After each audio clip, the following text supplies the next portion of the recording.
The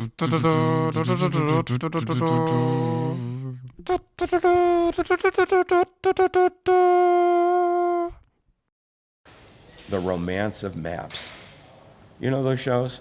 Oh, maps are beautiful. Everybody loves maps. There are maps on on postage stamps, and they're mural-sized maps, and they make them on clay, and they make them on wood, and they draw them, and they paint them. Oh, maps are so wonderful. So if maps tell the truth about the world, and there's only one world, how can there possibly be so many different kinds of maps?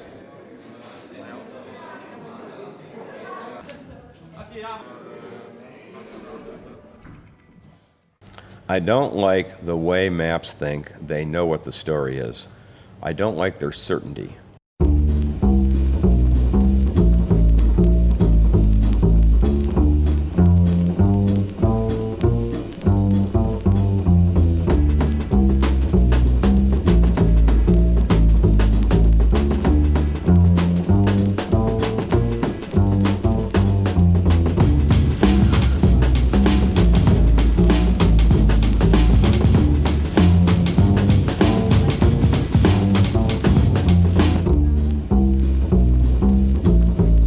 Cartography is a ridiculous idea. Cartography, as you well know, was an invention of the first third of the 19th century, an effort on the part of largely Germans, as a matter of fact, to elevate the practice of map making into a university quality activity.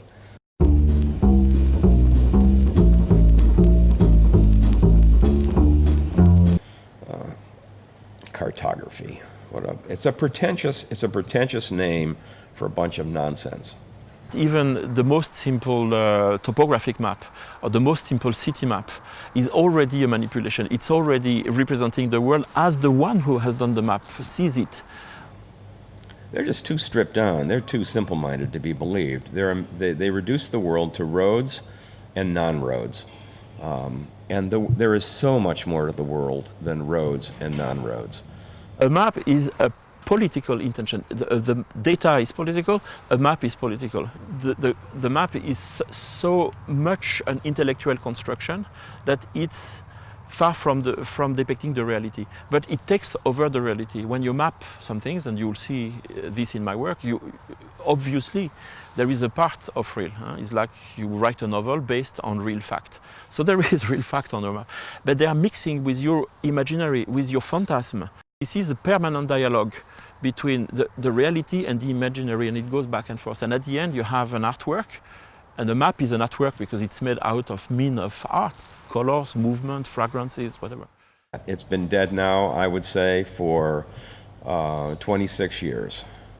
I arbitrarily picked 1992 as the year the map died. It's the year that the Power of Maps exhibition was mounted, and it's also the year that the Power of Map books came out. First of all, if cartography is dead, we can't have counter-cartographies. I mean, how can you have a counter to something that doesn't exist? I'm still grappling with this concept. Counter to what? And to who? And who's looking at this map to say if it's counter or not, right? To whose eye is it catering? To which gaze is it performing this counterness? If I think about indigenous mapping, that is, say, the mapping of indigenous populations of the territories that they believe were or should be or are theirs, I can understand that there's a counter going on there that's a distinct tension. You have your official map of Canada. This is the map that we would make of Canada as it was before you stupid Europeans arrived. I can see counter as a useful term there. But I can't see counter as a useful term for many of the maps that people count as counter-cartographies. But I think that the counter map might or might not be multivocal or try to be multivocal. I mean, it wouldn't be so sure of its own narrative, or maybe it should be, I don't know. I wouldn't have a clear definition of what is a counter map now. I'm looking forward all the time of exploring if this is in the first place possible in our times or not to produce a counter map. Why can't they just be map makers? Why can't they be counter map makers? Why can't they be angry map makers? I think that's what they need to be, angry map makers. And what they're angry about usually is that the way they've been left off the map, or the way the map construes their world in a way that they find distasteful. When you get upset enough and you have an intention, then you go to collect data, information, qualitative and quantitative, and try to apply to those data some visual representation mode. This is how it happens. After, whether it is a sketch, whether it's a digitalized, full digitalized map, is something which is completely secondary to me. I don't really care. I stop to produce while the image is understandable enough for the people and reach the audience. It's really interesting to see how different ways of charting space and time and relationships of power, but also relationships of resistance arise in different community contexts and from different community needs. So it's really, I think, exciting to see how different communities and groups and collectives put maps and spaces together.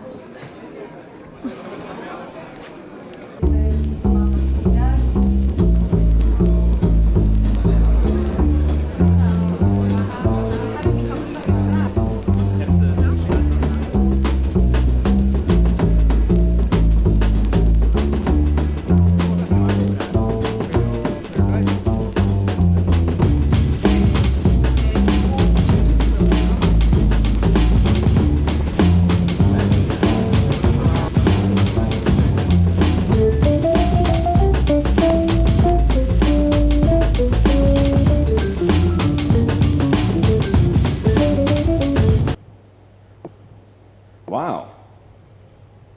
That's wonderful. I'm Denis Wood, and somehow I've gotten involved in map making. I'm not quite sure how all that happened, but it did happen. Get rid of all the maps. If you get rid of all the maps, property disappears. With property goes the state, or the state disappears, and with the state goes property. If you get rid of the maps, all that goes away. It doesn't exist anymore. You can't point to anything and say, oh, no, you can't do that. So the real thing to do is to destroy the maps. So the other thing you can do is you can attack the maps with other maps. You can present the world through a frame not given by the maps that we have. You can create your own frame and show this is actually the world. That's not the world. That pretends to be the world, but this is the world. And you show them an alternative vision of the world. So if you want to make a map of it, you've got to confront the world. And if you want to make an interesting map of it, you really have to confront the world. And it means grappling with the world and its complexity, and somehow managing to distill out of that an image that you can print on a piece of paper. For me, thinking about it from the perspective of the map as opposed to the subject of the map, the subjects of these maps are usually very, very interesting subjects. And for that very reason, they're not going to show up on ordinary maps. They're not going to show up on Google Maps. They're not going to show up on topographic surveys produced by national mapping agencies. They're not going to show up in those kind of maps. So, first of all, they're very interesting. From the perspective of the map, they erode the idea of the map as a way of saying something certain about the world. If this is the world, how can this be the world? Well, they both can't be the world. So one of them's got to give. And the one that's going to have to give is, in the end, sooner or later going to have to be the official mapped world. Now, what that also means is the world has to change, because for the last 500 years, the history of the map and the history of the world have become more and more deeply entangled. And we cannot have the world that we have right now without maps. Maps are the instruments that enable the nation state to be, to a substantial extent, the thing that it is. A thing with borders, a thing with a geobody. Those official maps mean that if you're going to fight those maps, you're going to fight the state as well. You're going to fight the idea of the state, you're going to fight the idea of private property, and we're going to find ourselves wading around among the anarchists and the Proudhonists and the, he was right, property is theft. The map is there to show us where the line is supposed to be, and we then go to that line and we defend it with tanks and soldiers and barbed wire. And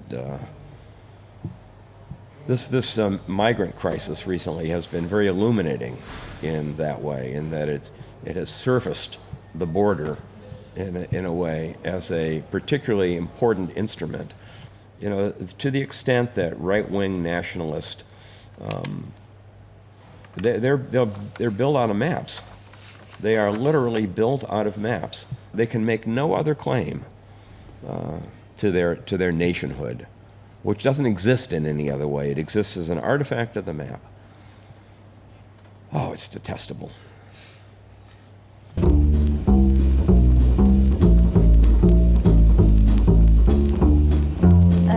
I'm Nermin. I born and raised in Cairo, lived there for the most of my life, and now I'm in Amsterdam. Originally an architect, played a lot with maps, tried to make projects related to counter maps. Not sure if they all really are counter maps or not, but yeah. I started working on my thesis, which was an attempt to understand how the map, the earliest modern objective scientific map of Egypt, which is of course the French expedition production, had to do with the making of the modern state of Egypt and the production of the map and the production and of the state. And I was always asking, what is outside that? I mean, this is very, you know, I was stuck in a power structure, always pointing at it, but I was never really capable of producing something else. So I tried experimenting a little bit. We collectively redefined what is a legend.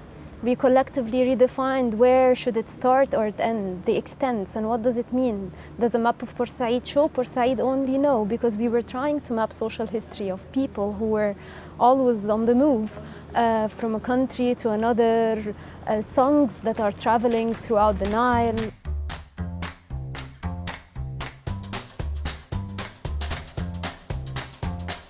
I have been working on collecting these primary data that are oral histories, personal archives, newspaper.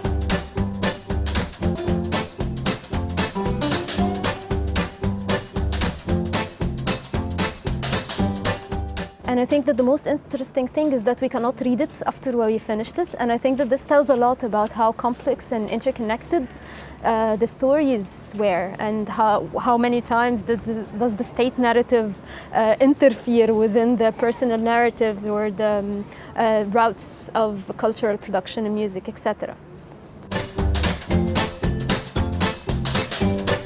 So I think in this complexity it told us a lot, but it also told us how to communicate this with a wider audience. People, when they saw the map, their only way to read it was to pick the string and keep on moving with it till a specific point. And of course that's, you know, kind of a limitation, but also a potential, but it is not easy to navigate it. It is not easy to read it. It is not easy to decipher it.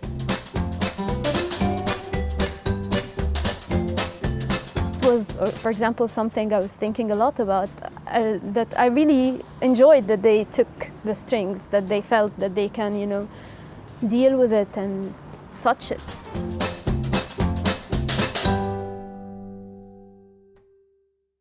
And also this idea of, you know, how to decipher a very complex reality, right? Especially when we are speaking of mapping social history, how to break this down into simple lines that are readable and manageable. What does it say and mean, and why are those very silent parts of the city turned out to be, in terms of memory? People just don't have memories here, you know, and they are the hugest, vast urban space of the city, while others, all the memories are reserved for those 2-3 streets.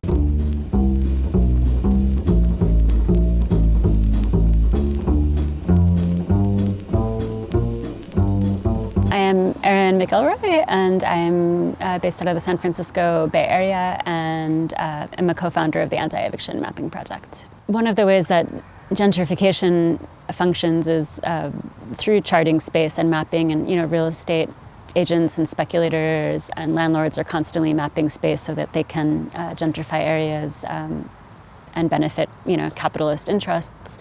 So for us to kind of understand how those players work and where evictions are happening, requires mapping and requires understanding these chains and nodes of power and wealth and technology.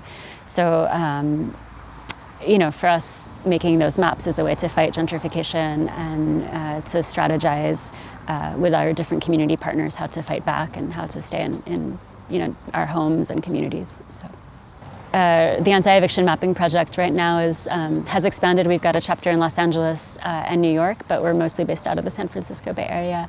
So we're suddenly making new maps in new locations, which means having to think about spaces differently and histories differently. Even though we're already plugged into the community in different ways, we really want to make sure that anything that we make is useful. So we always work with different community partners, sometimes eviction clinics, sometimes art collectives, sometimes youth groups. And then sometimes we'll do something like make a mural or a report or this or that, and then have a community event where everybody involved can get together in real space.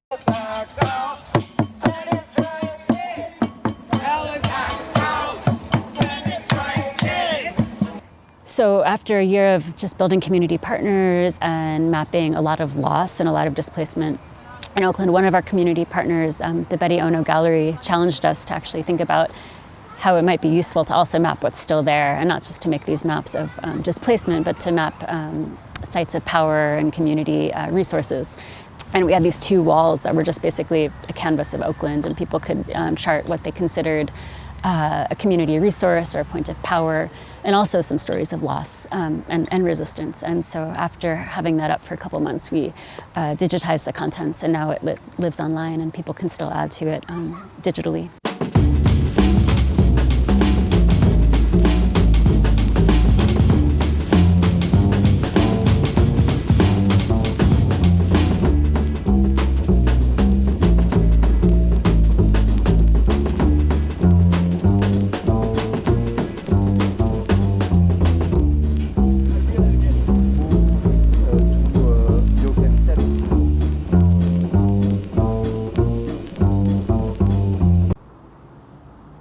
It's a way to create new commons.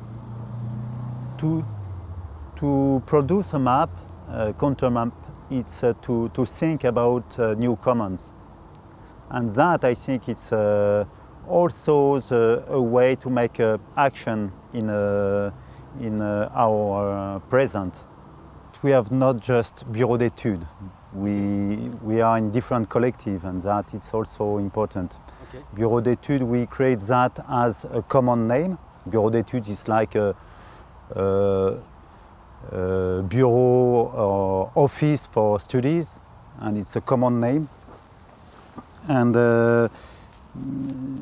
we make some mapping since 20 years. Mostly in the beginning it was about the structure of capitalism and the relationships between banks and industries. One of the aims was to define some enemies, to know where we are, because when we make some action, we think that we can change, in a way, the system. But we can see that the capitalist system is very integrated, with a very high level of hierarchy and control. Then it's a real question how we can make some action, not just tactical action, but strategical action. Because mostly when you have question of mapping, in a way it's tactical action. You have a specific place, and it's how we can organize some groups and in a specific place. But if you zoom out and you see the very big structure, and we make this work, for example, for the French state, you see that you have very complex system, but very organized system of control. And it's not so easy to understand how it's possible to act, to change this system. You can act in this part or this part or this part, but you can make some small action, and that it's very meaningful to do that. But you have also the problem of the big system and what we do with that. And the first step is to have no illusion with that. Then it was also a problem for us. Is it good to adopt this point of view, or if we must to change the point of view on mapping, to have not just an analysis of the system. It's useful, but it's also not sufficient. And it's a reason we decide to move to the countryside to have a scale 1 approach of mapping, and to change the point of view also about information, about how we can represent or how we can have a consciousness about the system, to try to change the ontology of mapping. And now we are more in this question. We are in a very rationalized system, and it's a way to reinvent ontologies, other ontologies, and to create other world inside this system. That it's the reason it's a way to create new commons. A question is also very important for counter mapping. Is yes, I am here and I have I live there and I have an existence now, and it's with these limits and that I make some action, and that is my power. And you can have no. You can have despair, but you continue to make action, and that I think it's the situation now.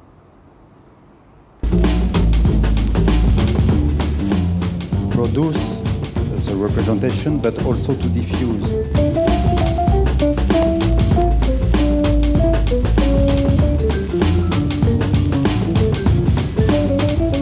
What we would like very much to do, we would like to show how finding new way of new cartographic narrative, new way of representing the world, nouvelle écriture cartographique, as you would say in French. I'm not sure about an English translation, but new cartographic expressions or writing would really help for the general public, for the audience which is not familiar with the maps, to better understand how trapped they are in the, okay, let's say the world. This is a capitalism system which is hating them more and more. I don't like to use this word, but at least this is what it is now. So, my name is Philippe Rekazewic. I'm a geographer by training. I've studied in Paris, La Sorbonne University. And then I immediately almost entered the newspaper, French newspaper, Le Monde Diplomatique. And also in charge, because I was geographer, to produce this pretty famous series now of Atlas of Geopolitics. There was 4 editions along 12 years. So that means also creating a language, a cartographic language that the audience could understand. And then what we wanted to do with this was approaching the geopolitics in a different way. The maps is the prefiguration of my belief and my intention. So making maps is first of all to read a lot, to be extremely curious, and to find within the society, within all what you see, all what you read, issues that you get upset to. And this is what radical cartography is, or critical cartography is. You use the map really as a very brutal tools to make the world know things which are totally unacceptable. Radical cartography is very simple. First, deconstruction. Second, action on the field. Phase 1, deconstruction, understanding how the things are organized, trying to deconstruct the system and describe it. At the end of phase 1, there is a conclusion. You face a situation of discrimination, of inequality, too much control, too much surveillance, too much speculation, or something unacceptable like grabbing of public goods or public lands or public territories, I think.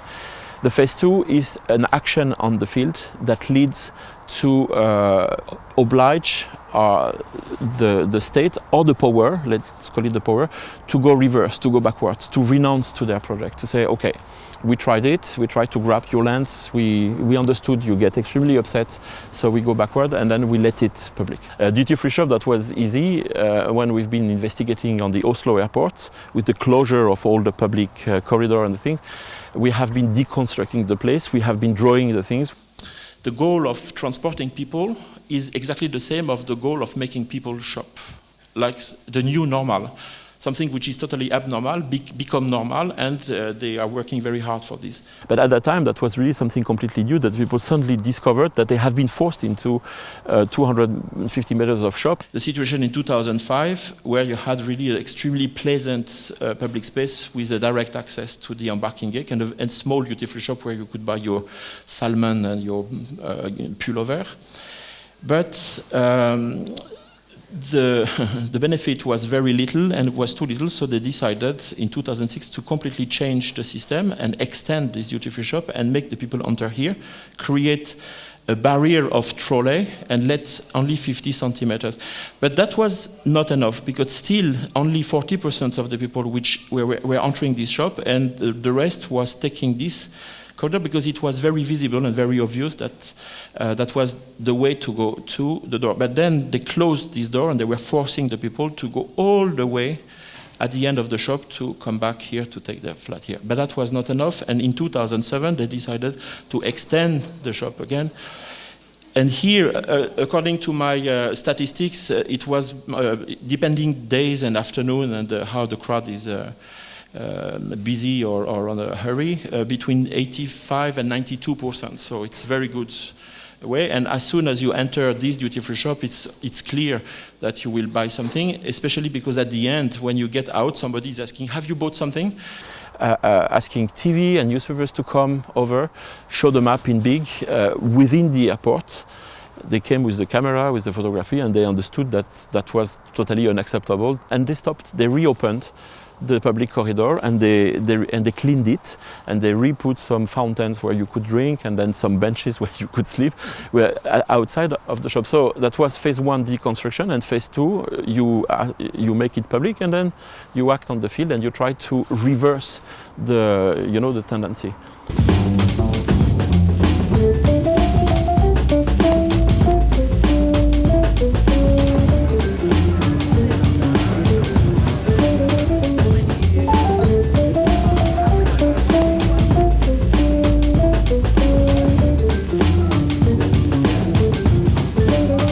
So I really like seeing how things relate to each other. I like especially when maps do interesting things, kind of counter maps especially, that defy more like neoliberal and colonial ways of understanding space. And I like when maps can help us fight gentrification and other social injustices. So. It depends upon how this mapping process and where and why did it happen, who did it, etc. You can do a community map, but then it could be erased next morning because the state doesn't want it. So, I mean, also about how much controls you have about this over the space and the map itself, where the medium you use, is it digital, is it analog? And I just wanted to think for a second, are the people who make Google Maps cartographers in any way, shape, or form? I can't believe they are. I bet they're just computer guys writing code. Probably. You know, if they're controlling the maps, you could control your maps. You could make your own maps. There is a hype now. Everyone wants to produce a counter map. Why? Because it's a good way to visualize the other, like the other sound, the other voice. What they are teaching us, working a little bit solitary, this is the participative way, the way they work collectively. That's a model, because this is extremely difficult to gather people which have very strong personality to work together, to share their knowledge, and to just produce something, because we are always afraid to be robbed of our art, of our talent, and our ID. We are giving up ourselves or what we are You will find our name maybe sometimes, but that's not the most important. So the collective, learning the collective way to work is really what is the most inspiring when you observe and when you talk with those counter-mapping people. Forget that this photographic image, because when we see this landscape, we see that as a photography. Then we have in the structure of vision, we have the structure of capitalism, because we see that as a stocks and yes, as capital. And the mapping is also a way to go out from this naturalist approach of the reality. It's a reason it's also so important. Yes. There's something romantic about them, as in the romance of making maps, the romance of maps. I mean, that's the most loathsome phrase that I know, but there is something alluring about the miniaturization. I don't know, it's like, you know, you see a bird flying through the air and the bird comes down and lands on your hand and you can hold the bird up close and look at it. That's what the map is. It's like looking at the bird up close, the bird that has landed on your hand without being called, you know? I don't know if that ever happens to real humans, that birds come down and land on their hands. But if it did, that would be what the map is. It's that